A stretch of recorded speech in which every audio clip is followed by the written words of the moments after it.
What if the most important moment in human history didn't come with explosions, or blackouts, or panic? What if it came quietly, at midnight, on January 1st, 2000? We call it Y2K. A coding error, a joke, a false alarm. But what if Y2K wasn't a failure?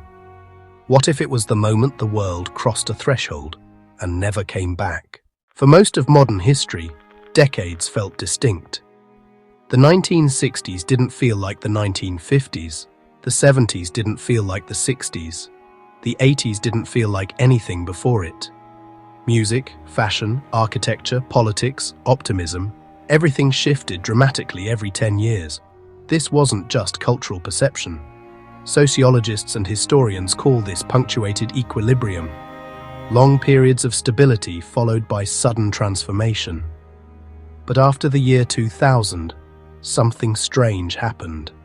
Progress didn't stop. Technology exploded, yet culturally, everything started to blur.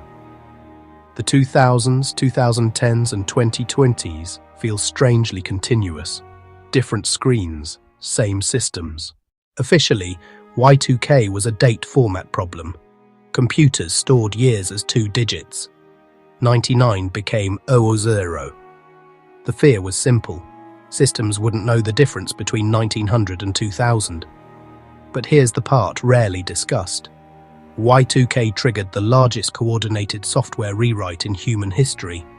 Banks, governments, military systems, power grids, telecommunications. Millions of systems were audited, rewritten, patched, and synchronized, often without full documentation of what older systems actually did. Computer scientists call this black box correction. When systems are too complex to fully understand, you stabilize outputs instead of understanding internals. That matters. In complexity science, there's a concept called emergent behavior. When systems become complex enough, they begin to exhibit properties not explicitly programmed. Ant colonies, weather systems, financial markets, and yes, large-scale computational networks. By 1999, the world's digital infrastructure was already deeply interconnected. Y2K didn't just fix dates, it synchronized systems globally. Some theorists argue this may have created the first planet-scale feedback loop, a system capable of monitoring, predicting, and stabilizing human behavior. Not conscious, not evil, just optimizing. When people imagine the singularity, they imagine an explosion of intelligence. But some AI researchers propose a different model, the silent singularity. Instead of dramatic takeover, intelligence integrates slowly, invisibly, by managing complexity humans can't handle. Traffic systems, markets, attention, information flow. Notice something? After 2000, systems increasingly optimized for stability over transformation. Endless updates, no revolutions, more efficient, but less surprising. Now let's talk about the Mandela effect. Large groups of people remember events, names, or details that don't match official records.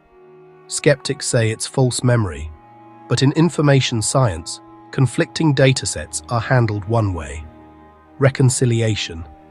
Distributed systems don't preserve every version of reality. They converge on the most stable state. If memories are treated as noisy data, what gets preserved isn't what's remembered most, it's what's most consistent. That doesn't mean reality changed, it means the record did. Neuroscientists have documented that algorithm-driven environments compress subjective time. Endless feeds remove natural narrative breaks. No beginnings, no endings, just continuity. That's why years feel faster now. Not because time changed, but because experience did. A system optimized for engagement flattens meaning, and flat systems don't evolve, they stabilize. So here's the theory. Y2K wasn't the end of the world. It was the moment humanity handed planetary-scale complexity to systems better at managing it. Not rulers, not gods, caretakers.